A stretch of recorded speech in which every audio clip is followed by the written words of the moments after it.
before this story gets into the weeds here in the Willows, we'll come back to that, Chris. I kind of wanted to know, though. I know. Is there, rather than just saying, hey, Moose, you went on to narrate your activity, your physique, is there added value in adding that into do the moose care? Well, I've that never you're just coming through to, like, oh, he's just fishing. Okay, I'll let him go this time. Now, if he was just coming through to go birding or something like that, then I was going to run him over. Different story. Well, yeah. I mean, you don't want to. You don't want to tell the moose, "Hey, moose, I'm here to shoot you." But Stay I where guess you're I've at. never thought to ask them. Yeah. Next time you whenever I should. get close to them, I don't try Yeah, to. you should try. I begin talking to them, but I never really. It's always been a one-way conversation. You're an old scientist. Well, you're not old, but you were a former scientist. You should be able to, concoct some sort do a of study here on double-blind, this. randomly distributed. What are you those gonna other say words this I time don't quite versus- remember? I could come up with that. I could just start speaking in some tongues. I could just go into some hullabaloo and or I could have What was that? conversation. Hullabaloo. I was like, it was just putting syllables together, I suppose, and because in my free time, I'm also one of those things you didn't know. I'm a scat man. Oh, okay. I certainly did not know this. Yeah. I love this. We're learning new things every time you guys are in here. Well, we'll get going. No music, Carter, but I'm sitting down with our friends here, Brad Bauer, director of the Sheridan Community Land Trust, and Chris Vrba, and I'm going to use this role that you want to be named, the Carnival Barker and Chief. Is that right? Sure. Barker? Yeah. What is a Carnival they gave Barker? me a promotion this year. Oh, awesome. Fantastic. We tried to send him off with the traveling circus and Yeah. he came back. So. Yeah, well, they didn't have me for terribly long. But we've had you guys both in here before. But this is I always like having you guys in so everyone in the community knows what's going on with the land trust. Maybe some review of what the land trust does. I think that's always very valuable if we get a new listener or a new watcher that we get kind of like, oh, I've seen the community land trust, but I don't know what they do. So this is kind of a good recap of what you guys do in the community and what's going on. So,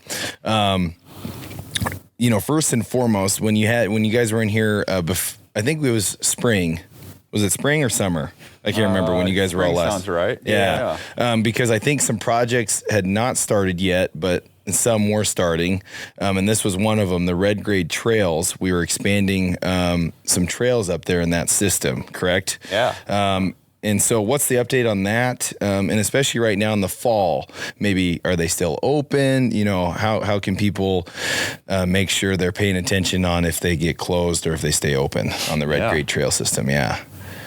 We've had for several years, I guess now, about 6 miles of trail in the Red Grade Trail systems. And, people have been able to get out and bike and hike and walk and run that. And I think it's been really well received. Mm-hmm. Constantly have really good use numbers. We have these trail counters that are out there that tick down when people go through it. And I don't know what we had, somewhere around 65,000 trail uses this past year on our trail system. Whoa. Yeah. That's, not individuals, but that's, maybe you went out there 65,000 times. Right. I don't know.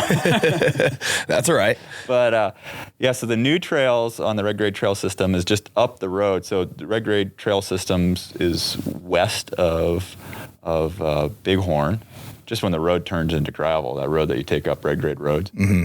And that's where the main trailhead's been at. The new trails are a little bit further up. They're on top of the mountain, up in Poverty Flats area. And what do we have, about 4.5 miles, I think, at this point of trails up there that we've constructed this later half of this summer. Perfect. Into the fall. They're still up there building right now. And it's been fun. We have our trail builder, Ronnie Wagner, which I guess we maybe should try to bring him in sometime. Yeah, whenever. He's a neat guy. He works with us and also Antelope Butte. Yeah, that's right. Area. So he's got a really fun story of how he ended up in Sheridan and his approach, his philosophy to trail building. He spent a lot more time thinking about trails than I ever have. So, from the design on into how to make them. But anyway, so Ronnie's building trails, and then we also have this really cool company, Gumption Trail Works, out of Rifle, Colorado, building in the same area. So if you'd imagine, Ronnie's building to the right and Gumption's building to the left. They're building away from each other, but it's all going to eventually connect into that trail system that Oh, wonderful. Folks know that down lower on the mountain. Yeah. Is the plan. So 4.5 miles. Everybody's been very open to opening those trails as we go. So it's all open. Perfect. What they've built, for the most part, you can go out and explore on foot. You can go run, you can bike it, you can walk it. You can go and get some phenomenal mountain views of the high country within about a half a mile or less of the parking lot, which, we've been up there a few times this summer where the smoke didn't allow much for a view. Right. But man, it's nice right now. Yeah. Got some really crisp mornings that you can see all the way up to the high country and see the snow that's coming our direction. Yeah. Maybe still this fall, there might be 2 new parking lots to go in with what they're building. We have a local company, Wagner Ranch Services, building 2 parking lots for us. And if they don't get to it this fall, which who knows with the snow and such, but they'll be getting those parking lots in then next spring. Wow. So this summer, about roughly, say, 5 miles in that new system? Yeah, and there's many, many miles to go still. When Ronnie and Gumption are all done with the work that we're hoping and to have them complete, we should have somewhere around 28 miles of trail up there. So we're not quite to the halfway point of full construction, and a couple more parking lots here and there, and some equestrian trails, horseback trails. Wonderful. Connections all the way to the bottom of the mountain for those users as well. So it's exciting. Each new trail is offered some new aspect, with some. Some of them go along the cliffs and in between rocks. Some of them take you to these great big views. Some of them take you to these, these high open meadows. See wildlife. And, it's been really neat. Each one has its own character. We don't even have names for them yet, though. No. That's eventually we have to figure out what the heck we're going to call these trails. Absolutely. And right now it's just been kind of directing people that you go up Red Grade Road. And after you get into the forest and you go by that sign on the right that says you're entering Bighorn National Forest, you cross the cattle guard there. There's a road off to the right. Do you remember the name of that road, the number of that road? Man, I hate to say what that wrong it's the number first is going to be. I'm pretty sure I know what it is, but I hate to say it. What I could say the best way to be able to find out where it's at is to go to our website, and that's Sheridan CLT, like communitylandtrust.org. And right there on the top bar, you'll see we've opened new Red Grade Trail. See how to get there. Click on that button. It'll give you the map to what's open today, as well as a little bit of a primer about what's there. And, so it isn't just like hiking, biking, running, walking. You can go up there and you can do yoga. You could go do football workouts up there if you wanted to. Believe me. We got some big rocks up there, and there are some trees that could use moves. So if you got a group, but I remember like back in the gridiron days, and I was on the line. So we did a lot of wall sits and let's just shove something big, right? Because this was like, we finally got that balanced sled that was a little more fancy. When I started, we had that old rusted out sled that barely had pads on. Do you have leather helmets, Chris? Is this we had just traded those leather helmets in at Pocahontas. But we did have the big round helmets. And of course, because this was, as it was the style at the time, the goal was to see how much paint you could get on your helmet from other people. Yes. Which I assume someday is going to be a problem for me. Some CTE here or there in life. I mean, you never know, right? So, I ask myself that same question all the time, especially when you go like, man, I can't quite remember what was I doing. That generally fishing is the answer. Yes. Yeah. But I mean, even then, like, how did I get turned around up here in this beaver pond? Well, the willows all look the same. But you could get up there, like, especially with those quick views. You have opportunities like take a picnic, go up there, grab a camera. not just pictures of landscape, but you can bump into wildlife. It's full of grouse up there. As you're going through one area, when I was out with the Gumption guys at the end of July and we just moved to the west side of Bosun Rock, we're looking at the flag line, and as you're walking through, you can see all these scattered piles of elk scat. So, man, we are really getting scatological today. Yeah. But, so you can see the signs of wildlife and nature all around you that's just off the road there. And so previously, these are areas of the forest that were, pretty tough to explore. Still within the red grade corridor. So, whatever's there, you can quickly get off the trail and feel like you're a million miles away from anywhere, but knowing you're not that far from being able to get back to where you need to be. And they're just incredible areas. The cool part about what I see up there, and I'm not going to sit here and try to tell you I'm some sort of trail expert. That's what Ronnie is. That's what Tammy, our trails coordinator, is. That's what the Gumption guys are. They're the people who know how to build trail and what makes for great trail. What I can tell you as a novice user, these trails are built in a way, not only are they sustainable, they're full of rollers and other little things that help do grade control and drainage control, so you aren't running this giant gully right down. Like as you see on so many of the old style trails, which isn't a fault on the old style of trail, it's just how stuff was built, right? But, we don't build Model Ts anymore either, right? So as we've technology has progressed and we've learned more, we build these things so they're far more sustainable, far more usable. And what's really important on top of that, they're far more mellower of grade. So Fat Man from the Flatlands can get on the bottom of that trail and get all the way up to the top of the radio towers without really huffing and puffing too hard. Maybe a little bit. Right? But having a much more mellower grade, and you're not having to, so like a good example is, take a hike up to Misty Moon, right? There's areas of that trail there. My mom saw my backpacking pictures this summer, and she's like, I need to come out there and do that. And I'm going, Mom, you've had a quadruple bypass and your knees are shot. She's like, well, I'll be all right. It's just a few miles. I go hiking in Iowa. Yeah, when you go hiking on flatland. Yeah.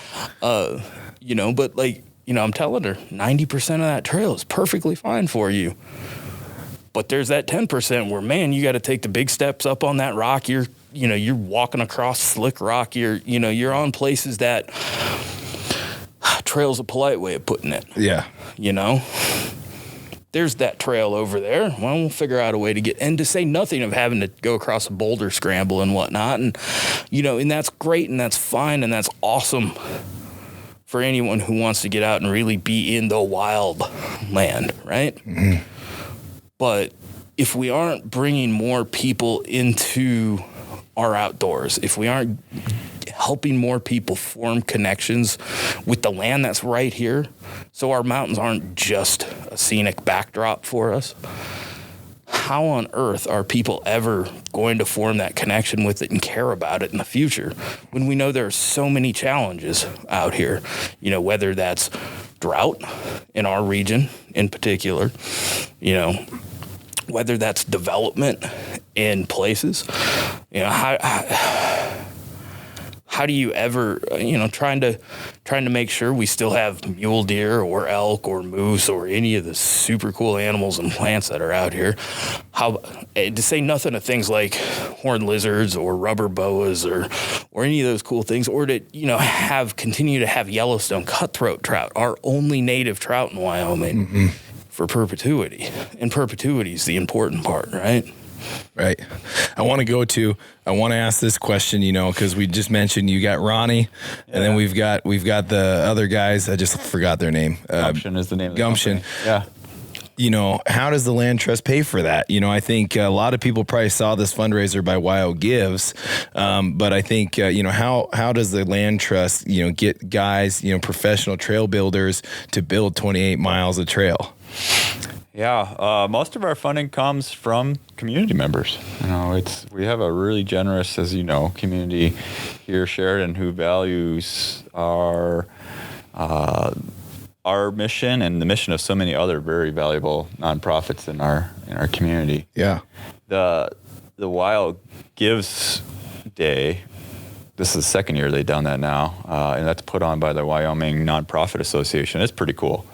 Like, that was unexpected for us. We never knew that was, well, I guess we jumped on the first year, didn't really know what to expect for it. And the second year that they did it, just this mid-July, was pretty spectacular in that the Hughes Charitable Foundation, which is a foundation out of Jackson, offered to match dollar for dollar whatever was raised for any nonprofit that participated that Wild Gives. So they gave a ton of money in addition to community members across the state giving and supporting nonprofits. That's fantastic. Very generously. Yeah. And then doubled it.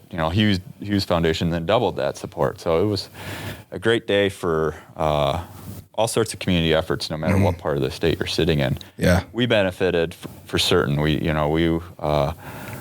were raising money for our trail building efforts through that Wild Gives campaign, and just very humbled by the support that we were able to get by the community. Yeah. And then had that icing on the cake where it was doubled. Yeah. Oh, that's fantastic. Yeah. Always love those matches. Yeah. Well, and why not? Like, if you care about something and you like using it or like that it's there, like, no, however you want to support something, and everybody listening to this podcast right now, you're a Wyomingite, you have Wyoming in your heart.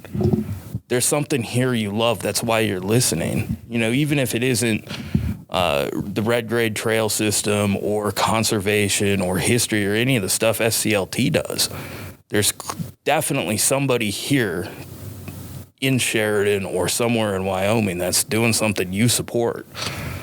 I go seek them out, ask them how you can help. Yep. And look for opportunities where, okay, maybe I can only give you $10 today or $25. Well, will that $25 itself be a transformational thing? Not on its own, right?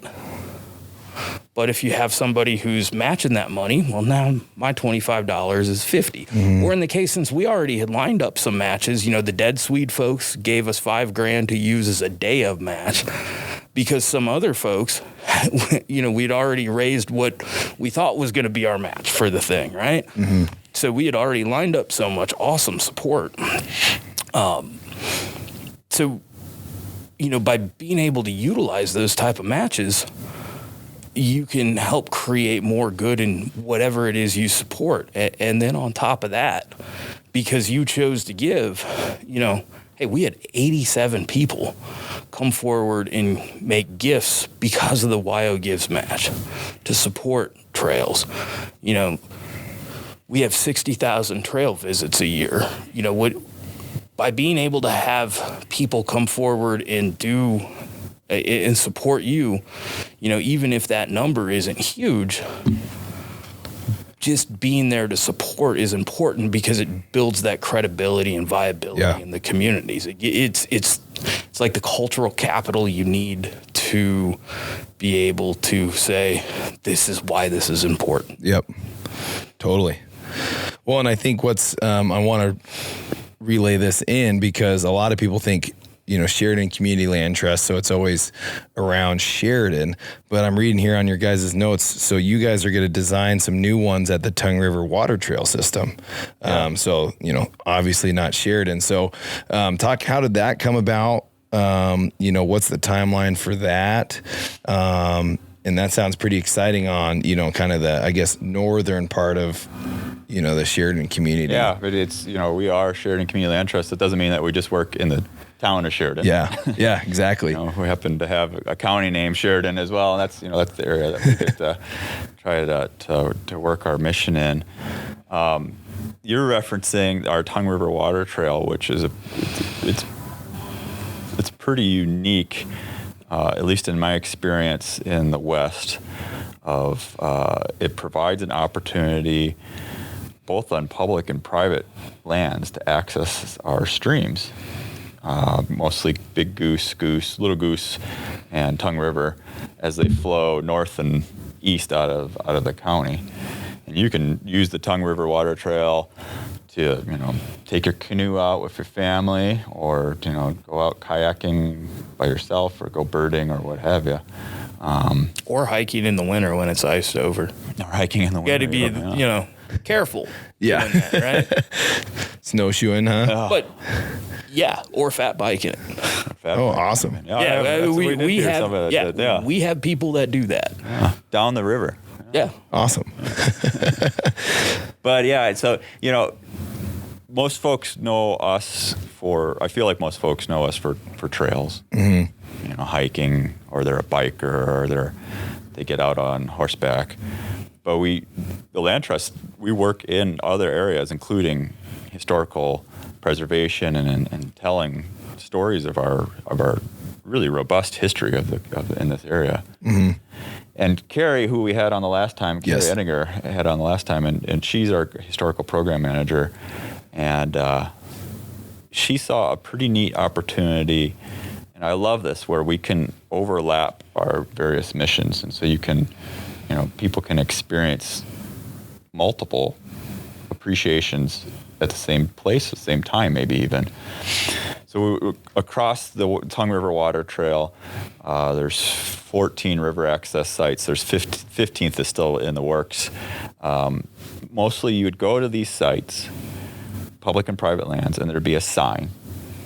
And it would be the logistics of floating, of using that section of creek between point A and point B. You're putting in here, and then tell you how to get out, or what to expect along the way. Gotcha.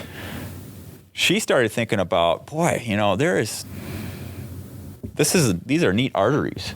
These rivers are neat, these creeks are neat arteries through our geography, but also through our time, our landscape that we live in. Right. There's a lot of history that you are potentially floating by. Right. That maybe you aren't aware of. Right. And so she started working with one of our partners on the project, the Department of Environmental Quality, Abandoned Mines Land Program, had an opportunity through us to redevelop that signs to help tell some of that story. Oh, fantastic. So it's certainly not going to be a complete history. You're not going to know all the folks that have ever walked on that land in between here and there, but you will know some of the high points. Yeah. That you're floating through an area that used to be, a mine, or has American Indian significance. Sure. Or maybe, that you're going by the old nightclub. Mm-hmm. It'd be kind of cool to know, because I didn't know about that until recently. Yep. That was out there on the Decker Road. And the water trail goes right by it. Right. So, she's working on that. The timeline is, do you know what the timeline is on that? So currently we're working with Richard Botchka, if you're familiar with him.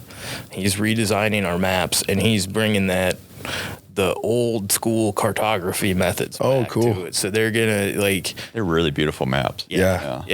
And not that just was functional, but that's what Chris and I can manage. Well, sometimes I feel like we barely manage functional. It depends on what it is, right? But neither Brad and I are cartographers, so trying to put a map together is okay. Well, I'm bringing this GIS layer. Here's an image. All right, I'll put some lines on it, maybe some directions. Hopefully the symbol works. Often having to make your own symbols, which gets really fun. We got our hunting gear owl out on Hidden Hoot right now. Yeah.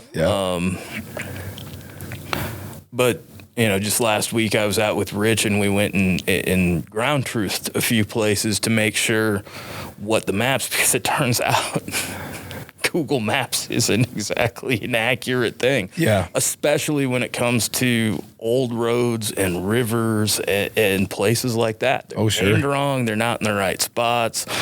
That bend's very much not there anymore. Mm-hmm. And it was just fun to be able to go out and see some of those places. So Rich is in the process of actually drawing up those maps. Cool. Then he'll give them to us. I work with him to put the details on top, because he's essentially given us this cool hand-drawn base layer that then we got to scan in. And then from there, those signs go. Carrie works on putting the history pieces together. That'll all wind up over at Alpha, where Allison will help put the finishing touches on getting it all together. And then ideally, next spring and summer, those new signs go in. Perfect. So at least that's how I understand it. My piece in it is helping getting the water trail done. Yeah. And of course, that's like, one of those things that we're doing intermittently in and around all of these other projects right. we're working on too. I just heard Chris say spring, so that's Spring. Yeah, right. Spring, summer, and hopefully sooner than later, right? Yes. So here's a cool one. This past Sunday, when we talk spring and summer, well, technically it got done in the summer because it went in on Sunday, right? As we're sitting here on the first day of fall. Our new, as we talk about intersecting uses of land and missions, the third trailside interpretive sign went in the ground on Sunday, and that's up on the link. I just went over to it yesterday and took some pictures, and that's the Bighorn panoramic sign. Yeah, describe those, because Carrie, last time she was here, said those were in the works. Oh. So explain again those, probably won't do it as eloquently as she would, but to remind everyone what those are, and then you can describe that panorama one. Well, so these interpretive signs are these absolutely incredible tools to learn while you're out on the trail, and to be able to experience some of that history and really develop a sense of place about where you're at. One of the things, you go out on the Soldier Ridge Trail System or wherever you're at in our area, and you look up at the mountains, and what's the first thing everybody does? Well, that's Blacktooth. Oh, that's Woolsey. That's Black Mountain. That's Cloud Peak. That's, you name them. Oh, there's Bomber. Oh, man, that's the Innominable Bull, right? Close. Something like that. Yeah, right. The indenomination. It was close. It was good. Yeah. I get it. It's a nominate. There we go. The name without a name. Anyway. The signs. Yeah. 3. So, And then the 3 signs that are out there. So you see this face of the mountain, and what you quickly realize is not everybody's, nobody knows for sure what these mountains are, but everybody thinks they know, right? Right. What's that, the Dunning-Kruger curve or something like that? You lost us. Back to the science. Back to the science. So, after sourcing Forest Service maps, a peak finder, Google, we eventually landed on, we managed to triangulate what these peaks were. Right. So now we have a sign out there that shows you the peaks as you're looking at them, as you're seeing them from the trail, and telling you which ones they are. But not only are you going to be able to identify what peak that is, so you can actually go, that is actually Blacktooth, that is Woolsey, and that is the Innominate in the correct order that you see them up there. Mm-hmm.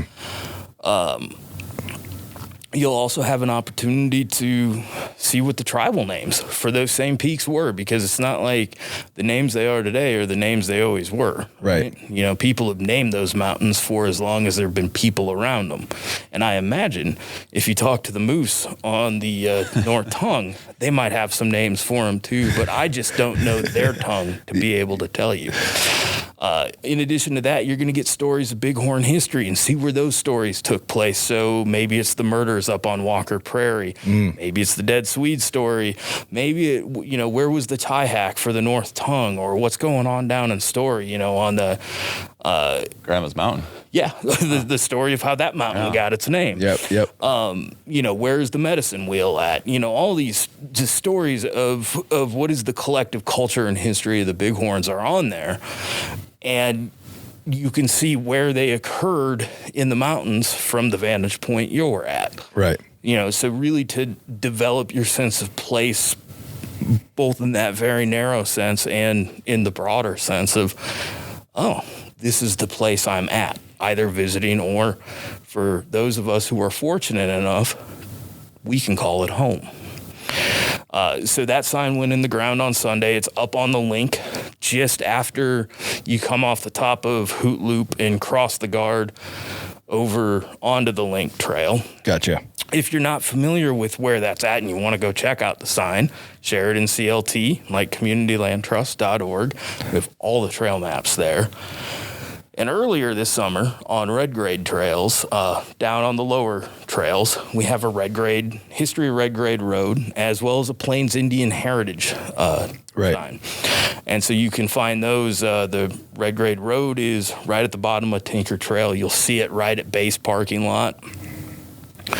And the Plains Indian heritage is right in the lower loops on Prairie Edge Trail. And you just go across the road, go through the trailhead, go down around. It's just past the sign-in box.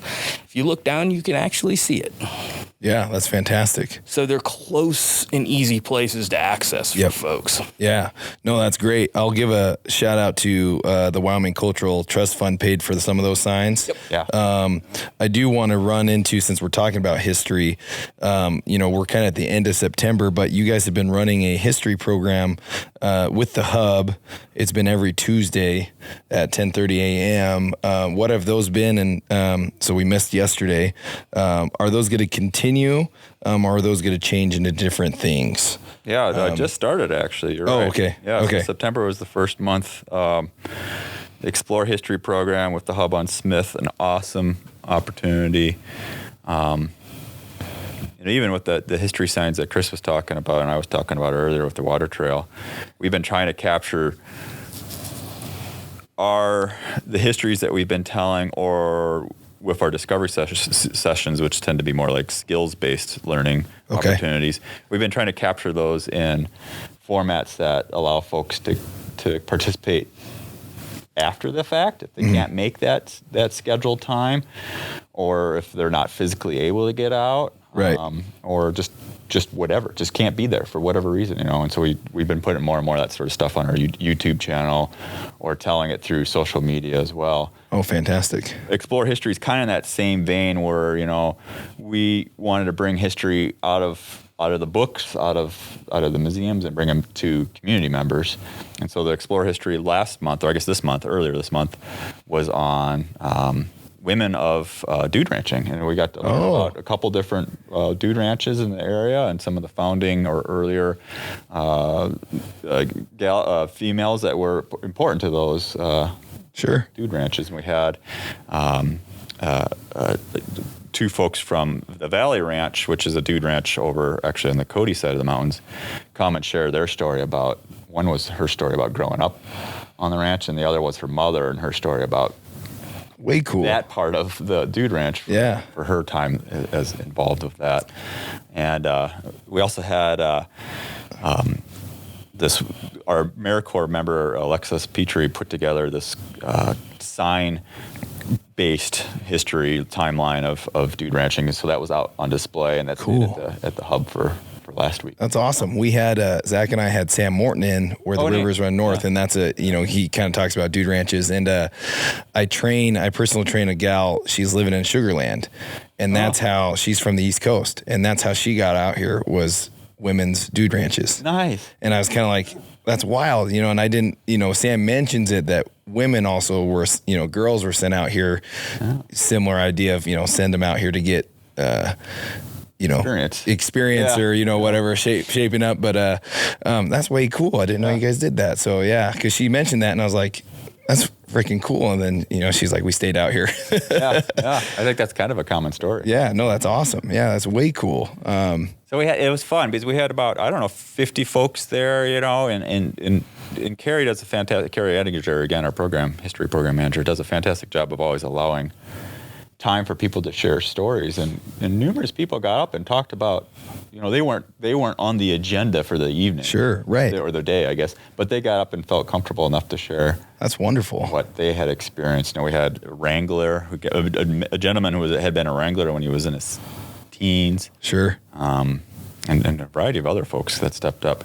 This month's, or next month's, I guess, is going to be a walking tour of Big Goose, just right outside of the hub there. With Bill Yellowtail. Yep, Bill Yellowtail and the Colonial Dames are going to open up the Mandel cabin for part of the tour as well. Wow. There's some really neat history that happened and is available to see or to imagine, I guess. Yeah. From those spaces. Yep. You know, everything from there's a buffalo jump that's not too far from the hub on Smith there, to the river the creek used to be in a different location, and there's a brewery there, and a mill there, and so all that sort of stuff will be part of that tour. And if I guess the weather doesn't allow it, but you never know if October, Carrie will take that indoors and they'll present it that way, virtual or so. Yeah, we actually have a virtual tour for it. Oh, wonderful! Yeah, already established. Over the winter. Yeah. Awesome. Those Little Goose Multimedia were super awesome and donated their time and expertise to actually put that together for us.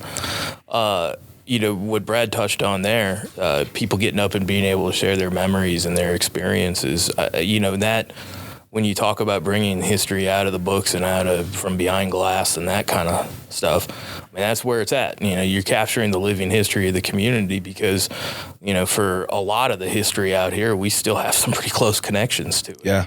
The week before, we had the historian from the Buffalo Bill Center of the West over at the Sheridan Inn talking about Beckton, the founder of Beckton, Mr. Beck. George Beck. Yeah, George Beck. And Mr. Alger. Horatio, it's a rags to riches story, which for them it was. It wound up being riches. Buffalo Bill and Buffalo Bill in developing the West, but there was a person in that audience who got up and talked about how, when Buffalo Bill was here, Buffalo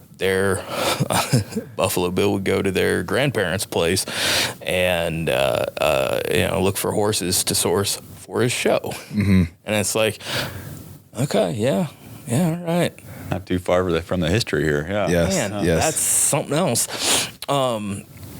And that's what's so important about those kind of things. But it's like, it's trying to make that connections for people and making connections to the land too. And with what we do on the conservation side, you have so many opportunities there, be it either conserving land itself or, conserving, working to improve, be it through mule deer collaring or what we, envision becoming for working on drought resilience out here. Right. And that's a great transition. I will say, you mentioned, bringing people in to speak and connecting the history. Like, I just want to give a shout out to him, Bill Yellowtail. I mean, if you like that connection of someone saying like, Buffalo Bill came into my family for horses, like, this is why you guys do that, and like bring Bill Yellowtail in here because like he has a wealth of knowledge and knows what he's got those anyway. So I see that he's helping with the October one. We're so excited to have him help with it. Yeah, and then just pay attention. November is a long way off, but you guys will do a bus tour up to Black Diamond, in November. But that's a couple months out. But that's also part of that Explore History program. Yeah. So Chris did kind of lay into it. So this is kind of the sales pitch now. Just for if we've got new listeners or people watching, the land trust obviously is in conservation. You guys have to have partnerships or agreements, easements to be able to do all this, the trails, the history. So, and this is a way for people to, give back to the community and preserve, the land. So, the first thing I guess would be conservation agreements. What are those and what does that entail, for people out there that might not know? Yeah. Voluntary conservation agreements, conservation easements are the same thing. It's, typically we work with landowners or families who are interested in conserving that open space of their property for a variety of reasons. They might be wanting to conserve that open space as working lands, farms and ranches. They might be wanting to conserve it for wildlife habitat or open space view shed, or maybe all of the above, or some of the combination of the above. Sure. It is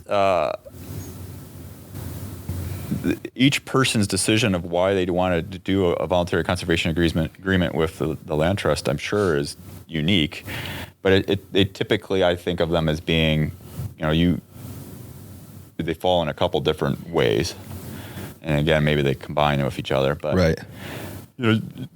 The legacy family, you've been on the property for generations. You worked it for, you've made it into the property that it is, the successful ranch that it is, and you wanted to see it stay that way. Mm-hmm. This is a tool that can help ensure that. Or you're the new farmer and rancher, and you've taken on some significant debt to acquire that property, and you're trying to, you're doing your best to work the land, you're paying down that debt, but you want to see a way where you can get that property debt-free to still stay in ranching, but then to help you get it to the next generation. Mm-hmm. This could be a tool to help you pay down some of that debt as well. Right. Or you are, a landowner who has come to Sheridan and has a large wealth, a large income, and you've acquired property, and you can see the view, the beauty in Sheridan, mm-hmm. But you're looking for a way to have a tax benefit. This could be another tool, right, at that point. Absolutely. And we've worked with all of those scenarios, including one I didn't even talk about, where we helped acquire a conservation easement on a property just north of Sheridan that eventually became our city's Malcolm Wallet Park. Oh, that's right. We haven't even talked about that. There could be some multiple downstream benefits as mm-hmm. well. That not just benefiting you as a landowner. These conservation easements, they tend to benefit the community, both in right. kind of abstract ways, but that's a real direct way where that benefited. Absolutely. Wildlife benefits, fisheries benefit, working lands benefit, but you as a landowner can certainly have some benefit right. as well. Let's talk about the Malcolm Wallet Park. Is that done? Because I think that was getting started the last time you guys were here. Yeah, there's been multiple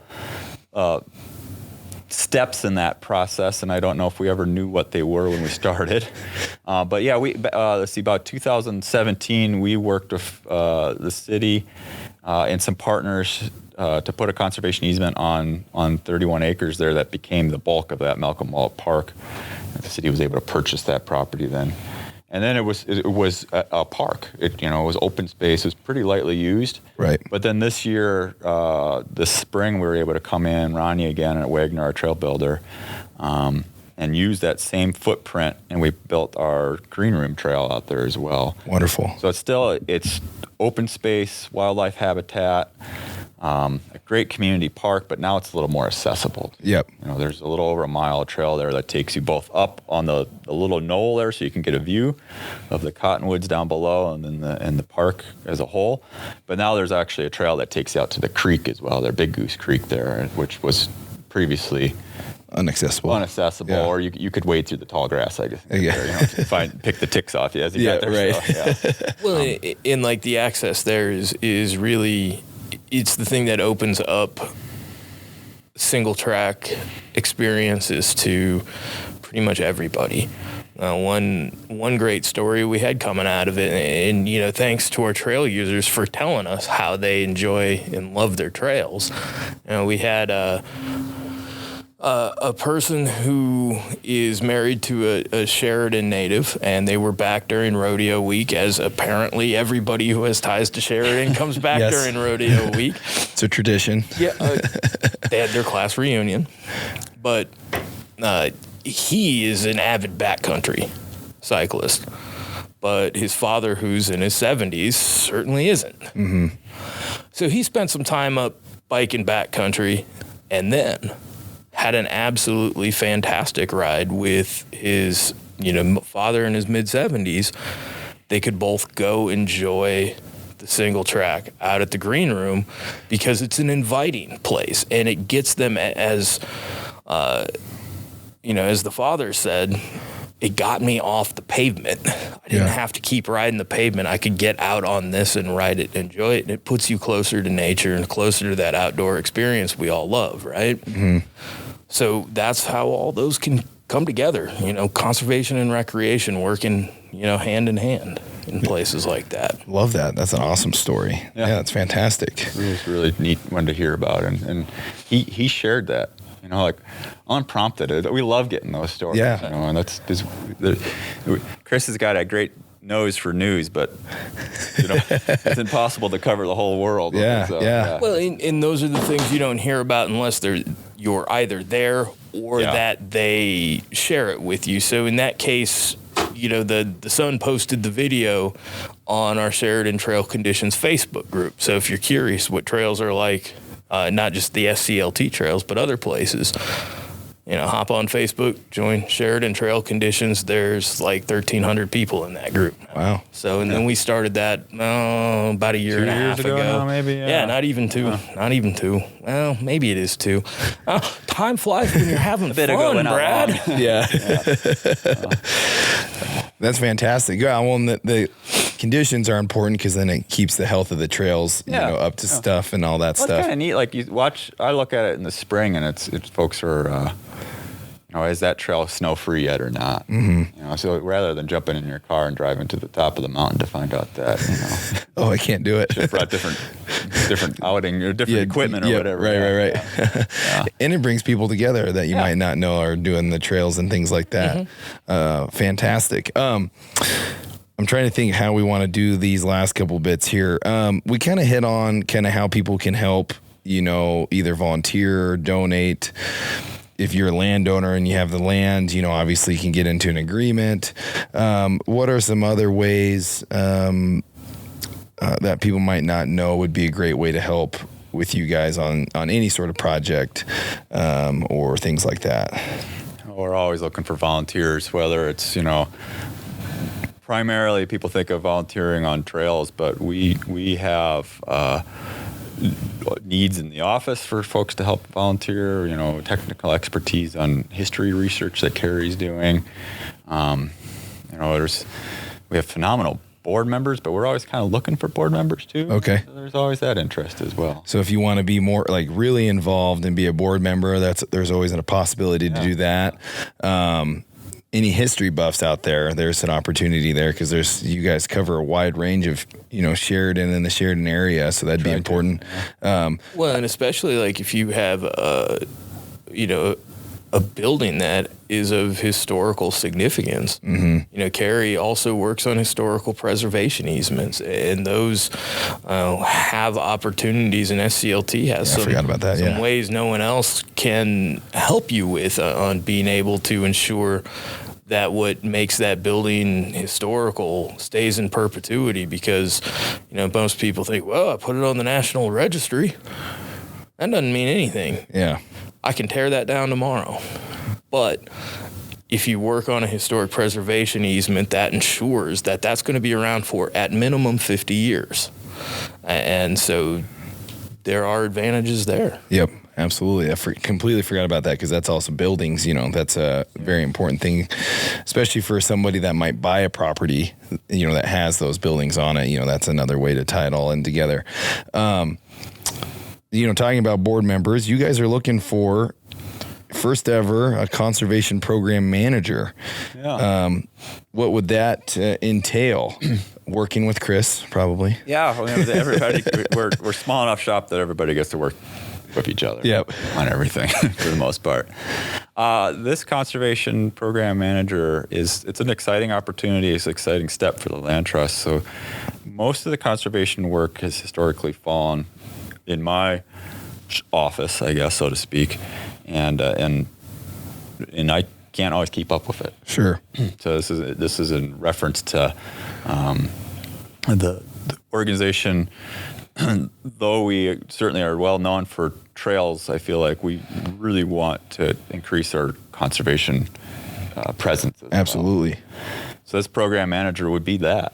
Gotcha. They would help develop new voluntary conservation agreements. They would work with existing families who have conservation easements. And then I think really an exciting aspect of it is they would develop, they would work with landowners on developing conservation on their ground, land management on their ground that is with eyes to being successful landowners, but also good for wildlife or good for habitat as well. Sure. So they might, and I'm leaving this person a lot of space to decide what that might be. Right. But it's when you think of a voluntary conservation agreement, that's in perpetuity. That's a long agreement. But these are more ephemeral, a shorter relationship with the land trust. Gotcha. So they might be, this position might eventually develop an effort to help modify fences for making it easier for wildlife to cross through. Or maybe they work with game and fish or, again, private landowners and put in planting willows along creeks for stream habitat. Right. Or maybe they develop a program that's wholly unknown to me. Yeah. But improves habitat and is positive to ranching at the same time. Yeah. Is the sideboards that I've given them. Yeah. So we're hiring that position right now. We're interviewing for that position. Love that. So, that person will have their own creativity, and I'm trying not to put too much for them. Yeah. So, as part of the broader Tongue River initiative that we're in with Nature Conservancy in Wyoming and Sheridan County Conservation District, who do absolutely phenomenal work out here, getting programs to landowners for some of those improvements. Just a couple Fridays ago, we were up on Amsden Wildlife Management Area in Amsden Creek, helping build beaver dam analog structures. Now, we built functional beaver dams out there. Maybe I shouldn't say like wholly functional. We certainly aren't, beaver quality, but we did hold back some water. And so like the cool part about that is, these are structures that have been utilized quite a bit throughout other parts of the Mountain West, Utah, and Eastern Oregon. See, that's where I was moving stuff together in my brain. And, in some areas can help kind of, if you got a scenario where you might have a head gate that is coming out of the water and struggling to get there. Maybe if we can push a little bit of water into that area and build up the water table, well, maybe that head gate doesn't have to be redug or, fully replaced or whatnot. And that was one of the scenarios that actually happened out in the Lander area in the Red Canyon Ranch. And so we were participating in this workshop with the ranch manager for that property, who came out here and helped show us how those things work, because they've seen it improve conditions on the ground for them on their ranch. Yeah. So, how can you take something that works in some scenarios? Not necessarily is it the right thing for everybody everywhere? No. But can it be for some people, some places? And that's what so much of that type of management work is. Wonderful. And who's the best person to reach out for, inquiries on that? Is that you, Brad, or just the conservation program manager? Yep. Mm-hmm. I'd say stay tuned at this point. Okay. We're down the road a little ways. It's a little early. Well, no, it's more that we've send me your amazing resume. But I'm also interviewing right now. Okay, awesome. Oh, okay, gotcha. Okay, yeah, so you're busy. It's happening. Okay, awesome. We're moving. Yeah. Awesome. No, fantastic. No, that's cool. I think that'd be a really cool position. I think, you'd be building relationships, and it'd be quick projects, or it could be long projects. It's kind of whatever. That's what I'm hoping. Yeah, it could be whatever. Yeah. That sounds awesome. So if you know anyone that's interested, get it to me as quickly as possible. Got to get it to Brad ASAP. Director at SheridanCLT.org. Yeah. Awesome. Okay. Last one here to finish out. This is awesome. So you guys do what's called In Bloom with Sheridan Media. This is going to be Wednesday, October 20th at the Sheridan College in the Kinnison Hall. Starts at 5 p.m., so cocktails and hors d'oeuvres. So definitely want to be there at 5. And then the program will start at 6:30. This is a big fundraiser for you guys. But tell us on who is the guest speaker coming to this. I kind of want to hear what you have to say about him. It's Ronan Donovan. He's part of National Geographic. I have no idea what that means. Like, he must be vetted to be a National Geographic fellow, yes. He photographer, right? Is he a photographer? Hold on, I'm trying to remember. He's just done, like, look, he's been in National Geographic, the Smithsonian, BBC, PBS, New York Times, Wildlife Fund, the Natural Conservation, Conservancy. Nature Conservancy. Oh, yeah. I mean, shoot, right there, just that's. Yeah, I know he's a resume. You know where he's at right now? Oh, yeah. Where is he at right now? He's up on Ellesmere Island above the Arctic Circle. Holy cow. Filming Arctic wolves for the Planet Earth 3.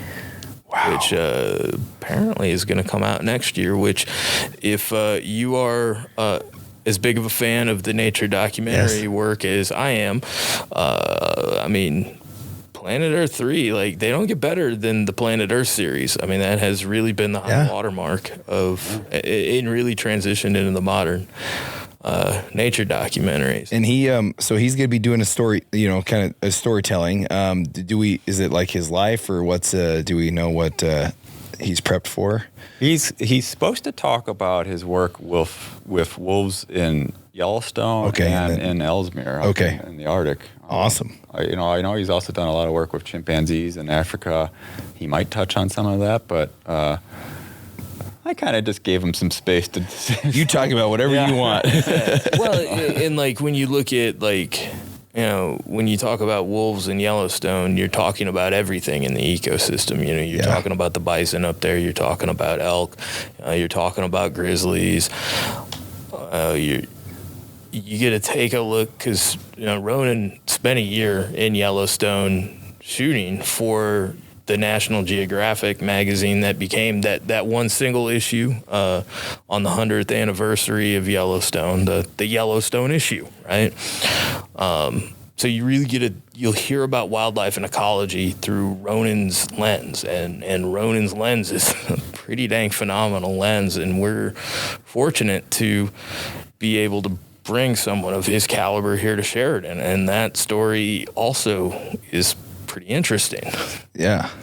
No, that's fantastic. We don't want to bury too much of the lead, because we want people to come and hear him speak. And it is certainly, don't want to forget that it is a fundraiser for us as well. So everybody's welcome to come and enjoy, like you said, cocktails and hors d'oeuvres on us, socialize, but we really want you to also remember to bring your wallets with you. Yes.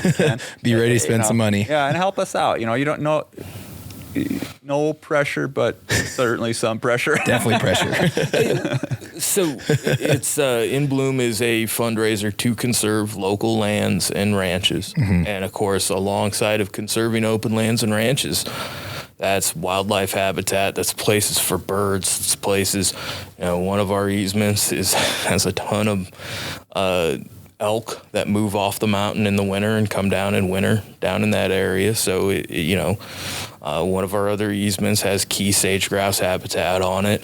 Another one right here on the edge of town has 10 species of raptor living on it, including the threatened burrowing owl. Right. So, in addition to that, you also have what makes just our open spaces, or what make Sheridan County.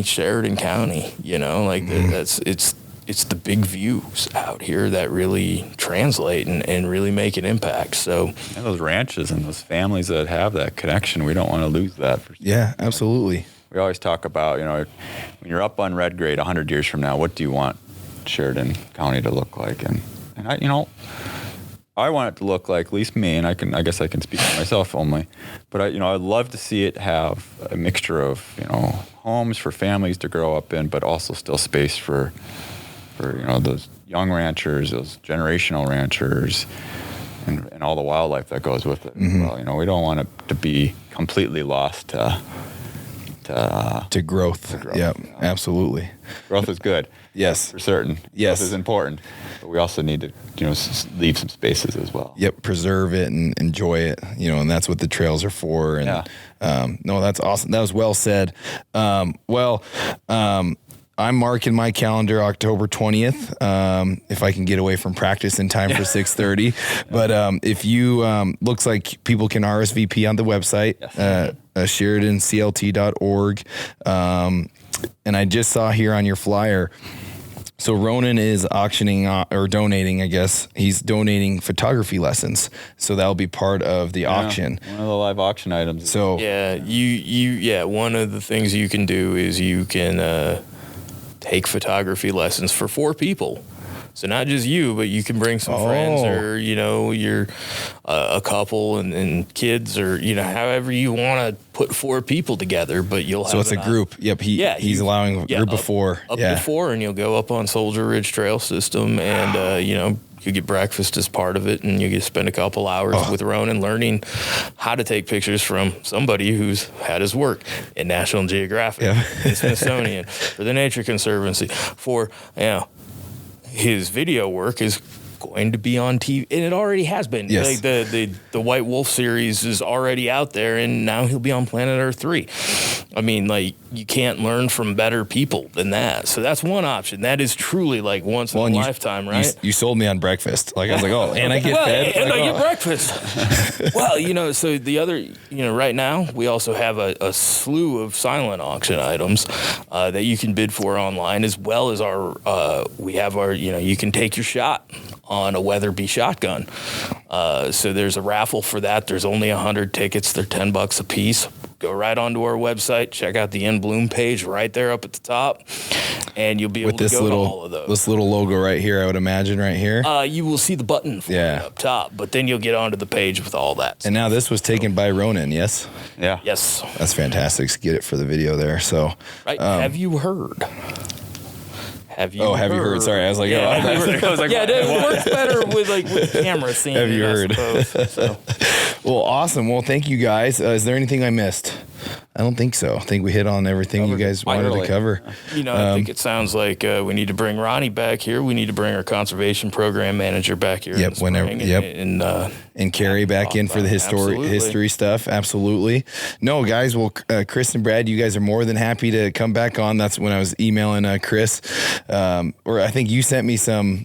I don't know how it happened. You guys were sending me some updates. And I was like, how about you guys just come back into the studio? And you're like, let's do it. I was like, so anytime you guys have a release, shoot it over to us. We'll be glad to put it on our show, or we'll have you guys back in here. So thank you. Brad and Chris, thanks for coming by. I know you guys are busy. And again, Wednesday, October 20th, go to the In Bloom. You have Ronan Donovan there speaking, and he's doing Q&A. So if you have questions for him, I bet he's more than happy to do that. So thank you guys, and we'll catch everyone next time.